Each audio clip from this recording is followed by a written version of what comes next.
भगवान श्री कृष्ण के कलयुगी अवतार खाटू श्याम जी करोड़ों लोगों के दिल में बसे हुए हैं। श्याम बाबा की एक झलक पाने के लिए श्रद्धालु कई किलोमीटर दूर से पैदल चलकर आते हैं।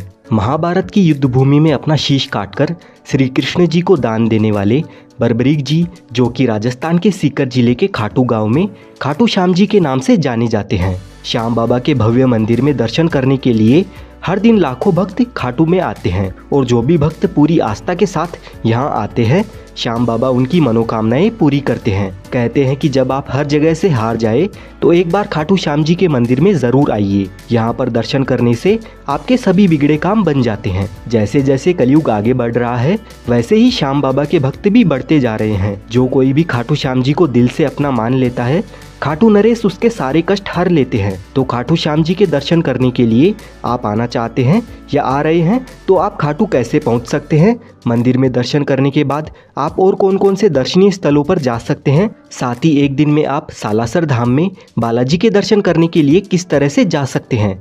खाटू में रहने की और खाने पीने की क्या क्या सुविधा उपलब्ध है? आपका टोटल कितना खर्चा हो सकता है दर्शन और यात्रा में?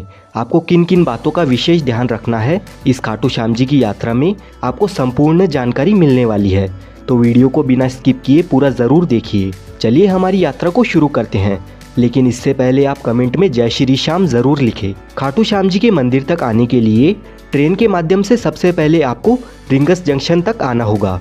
खाटू का सबसे नज़दीकी रेलवे स्टेशन रिंगस जंक्शन है, लेकिन अगर आपके यहाँ से रिंगस जंक्शन के लिए डायरेक्ट ट्रेन नहीं आती है तो आप जयपुर जंक्शन तक आ जाइए। जयपुर जंक्शन पर सभी प्रमुख शहरों से ट्रेन आती जाती रहती है और जयपुर से खाटू श्याम जी जाने के लिए बसेस के थ्रू भी बहुत ही अच्छी कनेक्टिविटी भी है। लेकिन अगर आप रिंगस आते हैं तो रिंगस से खाटू श्याम जी का मंदिर 16 किलोमीटर की दूरी पर स्थित है। रिंगस रेलवे स्टेशन के बाहर आपको खाटू जाने के लिए सवारी जीप मिल जाती है, जिसका किराया 50 रुपये रहता है। और अगर आप जयपुर जंक्शन से आते हैं तो आपको रेलवे स्टेशन से रिक्शा में या मेट्रो से 1 किलोमीटर की दूरी पर सिंधी कैंप बस स्टैंड तक आ जाना होगा। यहाँ से आपको खाटू जाने के लिए राजस्थान रोडवेज की बसेस और प्राइवेट बसेस मिल जाएगी। यहाँ पर आप देख सकते हैं कि यह खाटू श्याम जी का प्लेटफॉर्म है।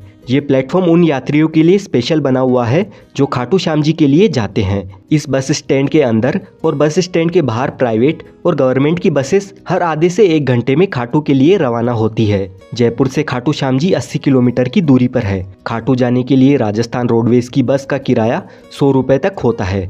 इसमें बदलाव होते रहते हैं और प्राइवेट बस में नॉन एसी बस का किराया 100 रुपये और एसी बस का किराया 120 रुपये का होता है। लगभग 2 घंटे का सफ़र तय करने के बाद हम खाटू श्याम जी के बस स्टैंड पर पहुंच जाते हैं और इस बस स्टैंड से खाटू श्याम जी का मंदिर मात्र 1 किलोमीटर की दूरी पर स्थित है। बस स्टैंड से बाहर आते ही सबसे पहले आपको ये वाला प्रवेश द्वार नजर आता है।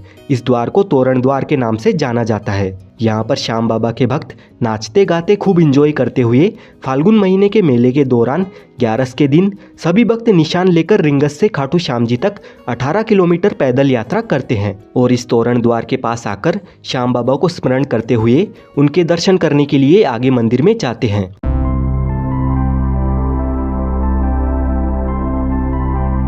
मंदिर की ओर जाते वक्त आपको रास्ते में बहुत सारी प्रसाद की दुकानें नजर आएगी। इन दुकानों से आप भी प्रसाद ले सकते हैं। श्याम बाबा को मिश्री, पेड़ा, चूरमा और गुलाब के फूल प्रसाद के तौर पर अर्पण किए जाते हैं। खाटू श्याम जी के दर्शन करने से पहले सभी भक्त मंदिर के पास में बने इस श्याम कुंड में स्नान करने के बाद ही खाटू श्याम जी के दर्शन करने के लिए जाते हैं। ये कुंड मंदिर के रास्ते में ही आता है। प्राचीन मान्यताओं के अनुसार इस श्याम कुंड में स्नान करने से चर्म रोग भी ठीक हो जाता है। और यहाँ की एक और विशेष बात है, इस जगह पर पुराने ज़माने में खेत हुआ करता था और यहाँ पर एक गाय आकर रोज अपने आप दूध दिया करती थी। जब लोगों को इस बात का पता चला तो यहाँ खुदाई की गई। तब 30 फीट नीचे महाभारत कालीन बर्बरीक जी का शीश प्राप्त हुआ। बाद में लोगों ने उस शीश को राजा रतन सिंह जी को सौंप दिया। उसके बाद कार्तिक माह की एकादशी को शीश मंदिर में सुशोभित किया गया, जिसे बाबा श्याम जी के जन्मदिन के रूप में मनाया जाता है। मूल मंदिर 1027 में रूप सिंह चौहान और उनकी पत्नी नर्मदा कंवर द्वारा बनवाया गया था। फाल्गुन माह के मेले के दौरान यहाँ पर करोड़ों की संख्या में श्रद्धालु आते हैं। इस दौरान आपको 30 से 35 किलोमीटर की लंबी रैली में पैदल गुजरकर मंदिर में प्रवेश मिलता है। इससे आप अंदाज़ा लगा सकते हैं कि बाबा श्याम के कितने भक्त मेले के समय आते हैं। यहाँ से कुछ दूर चलने के बाद हम मंदिर के बैरिकेड एरिया में पहुँच जाते हैं। अगर आप खाटू श्याम जी के दर्शन सबसे नज़दीक से और अच्छी तरह से करना चाहते हैं तो बैरिकेड में बनी हुई सबसे पहली वाली लाइन में आपको जाना होगा। अगर आपकी किस्मत अच्छी रही तो आपको बाबा के दर्शन नज़दीक से मिल जाएंगे। महाभारत काल में वनवास के दौरान जब पांडव अपनी जान बचाते हुए जंगलों में भटक रहे थे, तब महाबली भीम का सामना हिडिंबा से हुआ। हिडिंबा ने भीम के एक पुत्र घटोत्कच को जन्म दिया। घटोत्कच और उनकी पत्नी अहिलावती से बर्बरीक पुत्र हुआ। बर्बरीक बचपन से ही वीर योद्धा थे। उनको 3 अमोघ बाण चलाने का वरदान मिला हुआ था, जिससे वे तीनों लोकों में विजय प्राप्त कर सकते थे, क्योंकि बर्बरीक जी को भगवान भोलेनाथ जी से आशीर्वाद प्राप्त था। जब कौरवों और पांडवों के बीच में युद्ध होना था, तब बर्बरीक भी महाभारत के युद्ध में शामिल होना चाहते थे। यह इच्छा उन्होंने अपनी माँ मोरवी को बताई। माता मोरवी ने बर्बरीक की इच्छा स्वीकार करते हुए उनसे बदले में 2 वचन लिए। पहला, आप हारे का सहारा बनोगे। दूसरा, आपसे कोई दान मांगेगा तो आप मना नहीं करोगे। बर्बरीक दुनिया के सर्वश्रेष्ठ धनुर्धर थे। बर्बरीक के लिए 3 बाण ही काफी थे, जिसके बल पर वे कौरवों और पांडवों की पूरी सेना को समाप्त कर सकते थे। युद्ध के मैदान में भीम पौत्र बर्बरीक दोनों खेमों के मध्य बिंदु एक पीपल के वृक्ष के नीचे खड़े हो गए और यह घोषणा कर डाली कि उस पक्ष की तरफ से लड़ूंगा जो हार रहा होगा। बर्बरीक की इस घोषणा से कृष्ण चिंतित हो गए। भीम के पुत्र बर्बरीक के समक्ष जब अर्जुन तथा भगवान श्री कृष्ण उसकी वीरता का चमत्कार देखने के लिए उपस्थित हुए, तब बर्बरीक ने अपनी वीरता का छोटा सा नमूना मात्र ही दिखाया। कृष्ण ने कहा कि यह जो वृक्ष है, इसके सारे पत्तों को एक ही तीर से छेद दो तो मैं मान जाऊंगा। बर्बरीक ने आज्ञा लेकर तीर को वृक्ष की ओर छोड़ दिया। जब तीर एक एक करके सारे पत्तों को छेदता जा रहा था, उसी दौरान एक पत्ता टूटकर नीचे गिर पड़ा।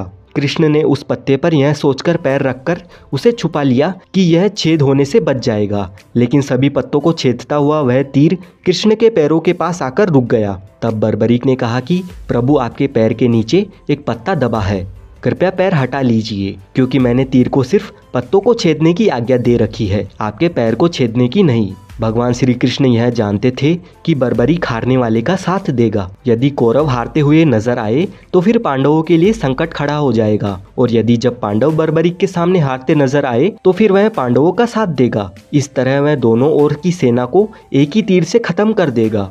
तब भगवान श्री कृष्ण ब्राह्मण का भेष बनाकर सुबह बर्बरीक के शिविर के द्वार पर पहुंच गए और दान मांगने लगे। बर्बरीक ने कहा, मांगो ब्राह्मण, क्या चाहिए? ब्राह्मण रूपी कृष्ण ने कहा कि तुम दे न सकोगे, लेकिन बर्बरीक कृष्ण के जाल में फंस गए और कृष्ण ने उससे उसका शीश मांग लिया। फिर बर्बरीक ने हंसी खुशी अपना शीश दान दे दिया। बर्बरीक के इस बलिदान को देखकर दान के पश्चात श्री कृष्ण ने बर्बरीक को कलयुग में स्वयं के नाम से पूजित होने का वरदान दिया, और जो भी भक्त हार रहे हैं उनका आप सहारा बनोगे, ये वरदान दिया। इसीलिए खाटू श्याम जी को हारे का सहारा बाबा श्याम हमारा, यह भक्ति भाव से कहा जाता है। आज बर्बरीक को खाटू श्याम जी के नाम से पूजा जाता है। जहाँ कृष्ण ने उनका शीश रखा था, उस स्थान का नाम खाटू है। श्याम बाबा के दर्शन हमें बहुत ही बढ़िया सुंदर तरीके से बड़ी आसानी से हो जाते हैं। खाटू श्याम जी के दर्शन करने के बाद हम आ चुके हैं प्राचीन श्याम कुंड में। यह वही प्राचीन श्याम कुंड है जहाँ से खाटू श्याम जी का शीश प्राप्त हुआ था। पहले सभी भक्त इस प्राचीन श्याम कुंड में स्नान किया करते थे, लेकिन भक्तों की संख्या अधिक बढ़ने के कारण प्राचीन कुंड के पास में ही नया कुंड बनाया गया था, और प्राचीन कुंड से ही इस वाले नए कुंड में पानी निरंतर आता रहता है। इस प्राचीन कुंड के बारे में बहुत सारे भक्तों को मालूम नहीं है, तो यहाँ पर भी आप आकर दर्शन जरूर करना। खाटू नगरी में आपको खाने पीने की कोई भी कमी नहीं होने वाली है। यहाँ पर बहुत सारे रेस्टोरेंट्स बने हुए हैं, जहाँ पर आपको 100 रुपए की स्टार्टिंग में वेज थाली मिल जाएगी, और यहाँ पर आपको बहुत सारे मिष्ठान भंडार भी नजर आएंगे, जहाँ से आप मिठाई, चूरमा, रबड़ी, मावा कचौड़ी, इस तरह के सभी व्यंजन इंजॉय कर सकते हैं। यहाँ पर खाने पीने की बढ़िया बढ़िया चीज़ें मिल जाती है। अगर आप श्याम बाबा के दरबार में रुकना चाहते हो तो तोरण द्वार के पास में ही काफ़ी सारी धर्मशालाएं मौजूद है। यहाँ पर आपको एसी, नॉन एसी और फैमिली रूम मिल जाते हैं। श्याम बाबा के दर्शन करने और यहाँ पर घूमने फिरने में हमें आधा दिन लग जाता है। इसके बाद आप भगवान हनुमान जी के दर्शन करने के लिए जाना चाहते हैं तो खाटू के इस बस स्टैंड से सालासर जाने के लिए निरंतर बसें मिल जाती है, जिनमें पर पर्सन 120 रुपए का किराया लगता है, और सालासर पहुंचने में 3 घंटे का समय हमें लग जाता है। सालासर बस स्टैंड पर पहुंचने के बाद यहाँ से मात्र 5 मिनट चलने के बाद हम सालासर मंदिर के गेट नंबर 1 पर पहुंच जाते हैं। सालासर बालाजी मंदिर भगवान हनुमान जी के भक्तों के लिए एक धार्मिक स्थल है। यह राजस्थान के चूरू जिले में जयपुर बीकानेर राजमार्ग पर स्थित है। हर साल देश भर से असंख्य भक्त भक्त यहाँ पर बालाजी के दर्शनों के लिए सालासर धाम आते हैं। यहाँ पर हर साल चैत्र पूर्णिमा और अश्विनी पूर्णिमा पर बड़े मेलों का आयोजन किया जाता है। भारत में यह एकमात्र बालाजी का मंदिर है जिसमें बालाजी की दाढ़ी और मूंछ है। सालासर धाम में आने वाले सभी यात्रियों की सुविधा व धाम का विकास श्री बालाजी मंदिर के माध्यम से श्री हनुमान सेवा समिति द्वारा किया जाता है। यहाँ रहने के लिए कई धर्मशालाएं और खाने पीने के लिए रेस्टोरेंट्स बने हुए हैं। श्री सालासर बालाजी मंदिर में बालाजी को चूरमा का भोग लगाया जाता है और जो बालाजी की मूर्ति है वो स्वयंभू है, यानी जमीन से निकली हुई है। तो आप खाटू श्याम जी के दर्शन करने के बाद सालासर धाम में भी आ सकते हैं। ये मंदिर भी काफी भव्य और दिव्य है। यहाँ पर बालाजी आपकी सारी मनोकामनाएं पूरी करते हैं। अगर आप खाटू श्याम जी की यात्रा एक ही दिन में करते हैं तो आपको 500 रुपए से लेकर 600 रुपए तक का खर्चा आ सकता है। वहीं अगर आप होटल लेकर रुकते हैं तो आपका 1000 रुपए से लेकर 1500 रुपए तक का खर्चा आ सकता है। साथ ही आप सालासर बालाजी मंदिर के दर्शन करने भी जाते हैं तो 300 रुपए से 500 रुपए तक का खर्चा आपका वहां पर हो सकता है। इसी के साथ हमारी खाटू श्याम जी की यात्रा संपूर्ण हो जाती है। मुझे उम्मीद है आपको ये वीडियो अच्छा लगा है।